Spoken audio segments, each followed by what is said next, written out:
Omovers, balik lagi bersama saya di Omong Mau Papa, sebuah kisah nyata.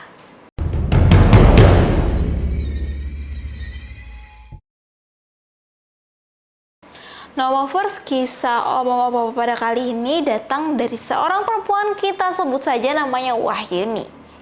Wahyuni ini merupakan seorang perempuan cantik yang sudah berusia cukup matang, namun dia belum juga menikah.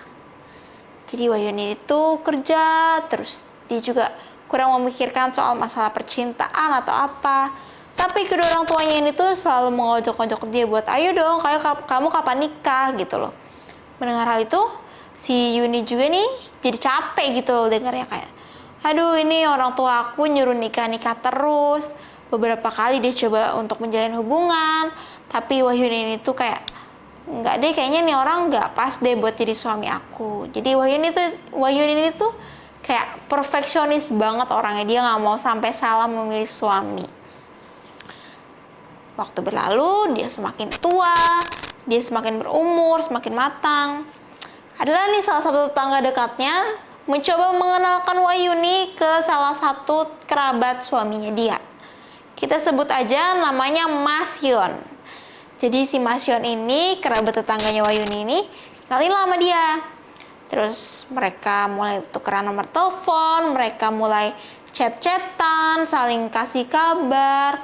3 minggu setelah mereka komunikasi, Wahyuni itu ditanya nih sama Mas Yon, gimana kalau misalkan kita meningkatkan hubungan kita yang dari sebatas teman ini jadi pacaran? Dengar hal itu tuh Wahyuni kayak, aduh, ini bener nggak sih? Karena kan baru 3 minggu ya kita komunikasi. Tapi ya udah deh. Jadi daripada dia pusing nih ngedengerin orang tuanya, keluarga yang bilang sana sini kapan nikah gitu, kayak pertanyaan lebaran ya. Jadi dia mengiyakan permintaannya si Mas Yon ini. Mereka pacaran lah tuh. Setelah itu mereka komunikasi seperti biasa, saling kabar-kabaran. Wahyuni tetap kerja, Mas Yon ini juga kerja, tapi mereka LDR gitu. Cuma ya kotanya Mas Yon ini masih bisa dijangkau lah sama si Yuni. Yaudah deh tuh, si Mas Yon sama Yuni ini janjian buat ketemu. Tapi karena satu dan lain hal, Mas Yon ini bilang sama si Yuni kalau misalkan dia nggak bisa ke kotanya Yuni buat mengunjungi Yuni karena shift kerjanya dia tuh kayak sibuk gitu lah, padet. Akhirnya Yuni ngalah nih, dia datang ke kotanya Mas Yon, dia ketemu sama keluarganya, terus ketemu sama orang tuanya, bukan keluarga besarnya Mas Yon ini. Awalnya tuh Yuni tuh gak curiga apa-apa karena Mas Yon ini tuh kayak sosok laki-laki waktu selama dia komunikasi ya, yang perfect banget, yang bener-bener idamannya Yuni karena dia gentle banget, dia tahu cara memperlakukan Yuni kayak gimana. Si Yuni ini tuh disambut dengan baik oleh keluarganya. Dan bikin terkejut adalah ketika dia di sana ngobrol-ngobrol sama orang tuanya, ibunya bilang, ya udahlah Yun, jangan lama-lama. Lagian kamu sudah berumur, Yun juga sudah ada umurnya. Langsung aja, nggak usah lama-lama gitu. Biasalah orang tua kamu kayak gitu ya. Mendengar hal itu, Yuni kayak, waduh, kalau untuk menikah, mikir-mikir dulu nih. Karena dia bilang ke orang tuanya Mas Yon ini, orang tua saya masih membutuhkan saya buat salah satu. Pokoknya dia harus ngebantuin lah orang tuanya ini. Orang tuanya minta bantuan sama si Yuni ini. Juga dananya juga belum ada kan. Udah mendengar hal itu, ibunya Mas Yon ini go gitu, kayak, oh ya udah deh, menerima hal tersebut gitu, menerima alasan tersebut. Ketika dia pulang dari sana, ibunya Mas Yon telepon nih si Yuni. Dia telepon, dia nanyain lagi, Yun, kalau misalkan tahun depan kamu menikah sama Yun, mau nggak? Terus Yuni bingung harus jawab apa gitu loh, karena pas dia di sana juga kan, dia udah bilang, dia udah nyampein alasan dia nggak mau buru-buru untuk menikah sama Mas Yon itu apa. Yaudah itu Yuni nggak punya alasan lain lagi. Akhirnya Yuni mengiyakan tawaran dari ibunya Mas Yon.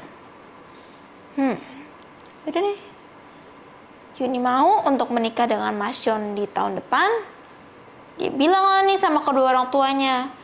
Ya karena mungkin orang tuanya juga udah mendambakan Yuni ini untuk segera menikah. Jadi orang tuanya langsung merestui hubungan Yuni dan juga Mas Yon ini. Restuin, Akhirnya mereka mulai jalanin proses.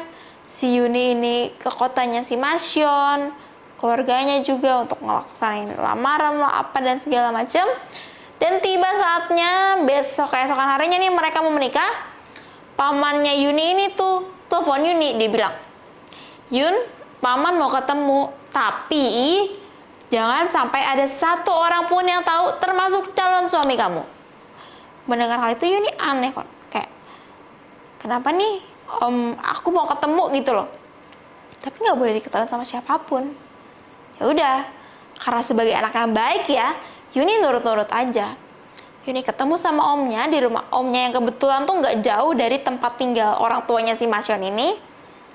Mereka ngobrol, si omnya bilang, "Yun, kamu jangan kaget. Kamu tahu kalau misalkan suamimu itu udah nggak kerja lagi." Terus Yuni kayak, "Loh, enggak kok paman. Dia masih kerja, cuma memang dia bilang dia lagi ambil cuti aja gitu loh."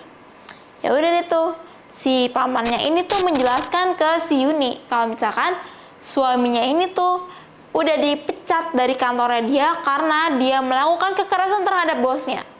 Dengan hal itu Yuni kayak, masa sih kayak gitu? Padahal si calon suami ini tuh udah bilang, si Masyon ini udah bilang kalau misalkan dia lagi ambil cuti lah dan sebagainya gitu.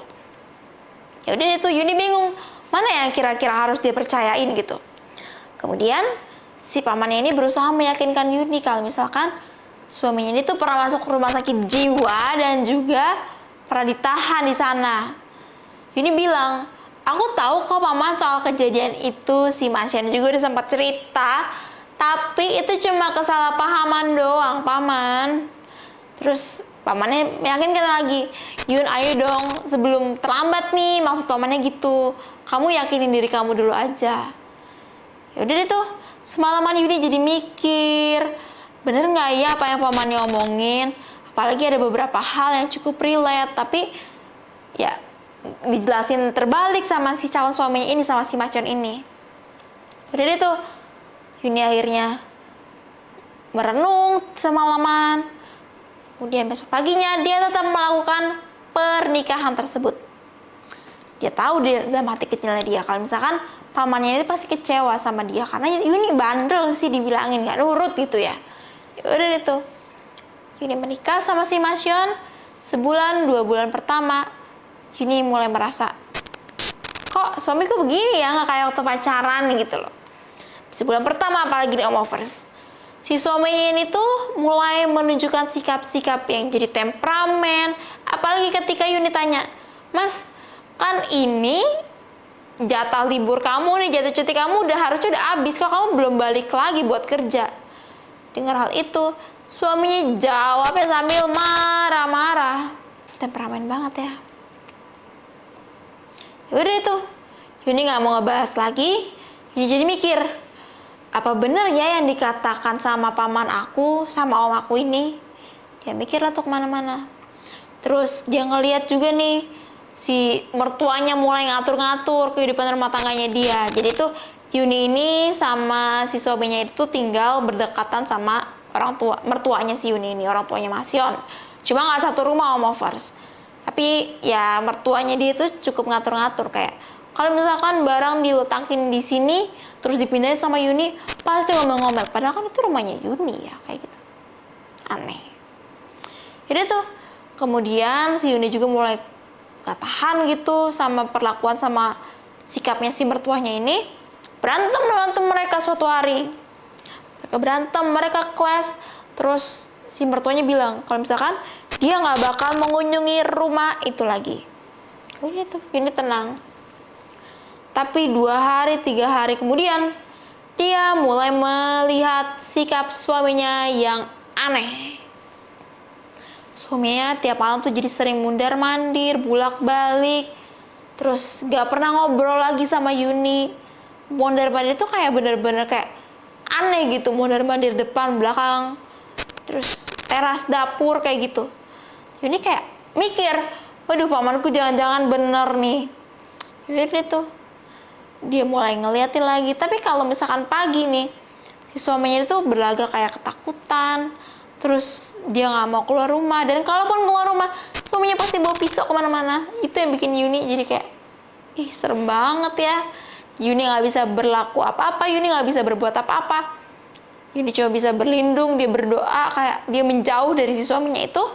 Tapi ketika lama-lama, akhirnya dia penasaran dong, dia cari tahu background suaminya nih.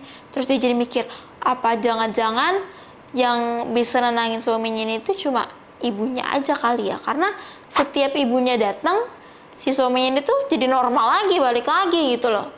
Dan ibunya juga kan tadi udah berantem sama Yuni kan. Dia nggak datang tiap hari lagi, tapi dia datang seminggu sekali lah gitu buat tengokin anaknya. Ya udah itu si suaminya dan juga si Yuni ini. Jadi ya kalau suaminya normal lagi ya kehidupannya berjalan seperti biasanya aja Movers. Ya udah itu. Yuni juga mikir kayak, oh jangan-jangan ini nih ibunya yang cuma ibunya yang tahu gimana cara buat tenangin si Mas Yon ini. Kemudian dia nggak pakai lama-lama, dia datang lagi nih ke pamannya, dicerita ke pamannya, terus pamannya kasih tahu tempat di mana waktu itu suaminya ditahan, rumah sakit jiwanya ini. Dia ke sana dan tadinya tuh nggak bisa ya buat misalkan orang akses sembarangan gitu soal data pasien, tapi karena kebaikan salah satu perawat di sana, akhirnya Yuni tahu kalau misalkan si suaminya ini tuh menderita skizofrenia. Wah, mendengar hal itu Yuni kaget dong, kayak kok bisa gitu loh, aku nggak tahu sejauh ini. Dan perawat juga menuturkan kalau misalkan suaminya dia tuh sempet rutin buat kontrol, cuma memang beberapa bulan ini tuh dia nggak pernah kontrol lagi ke rumah sakit. Ya udah itu pulang dari sana, si suaminya itu kelihatannya normal. Kata normal, Yuni coba ngobrol pelan-pelan sama suaminya. Mas, kok aku lihat ini udah beberapa bulan kamu nggak pernah ke kantor lagi ya? Kenapa ya? Dia mulai ngobrol pelan-pelan. Suami ini langsung naik darah Movers. Dia mencekik Yuni.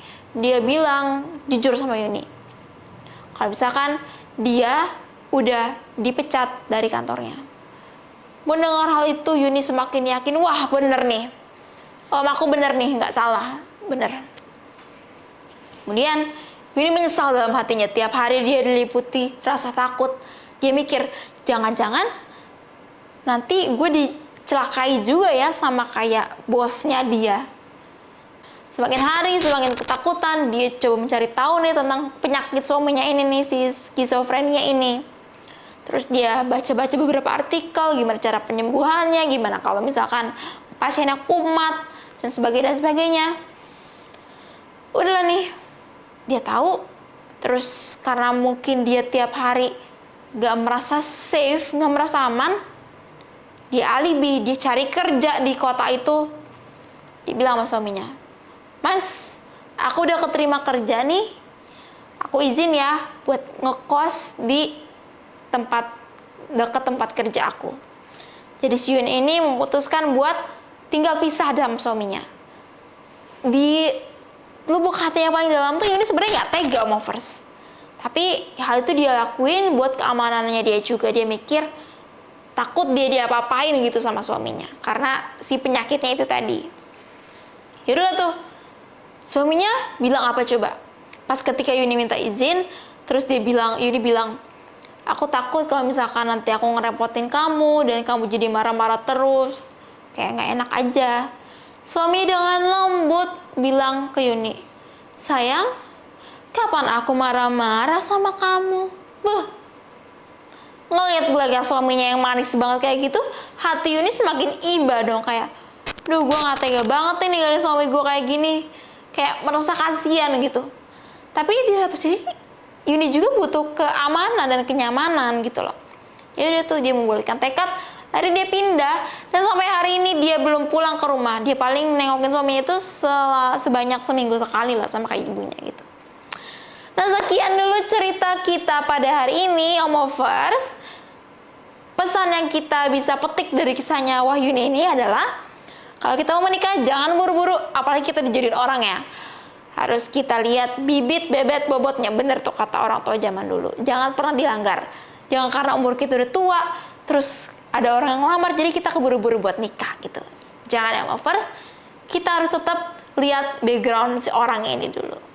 Oke, sekian dulu cerita Oma Papa pada hari ini. Terima kasih buat kalian yang sudah menyaksikan dari awal sampai akhir. Sampai ketemu di episode berikutnya. Bye-bye.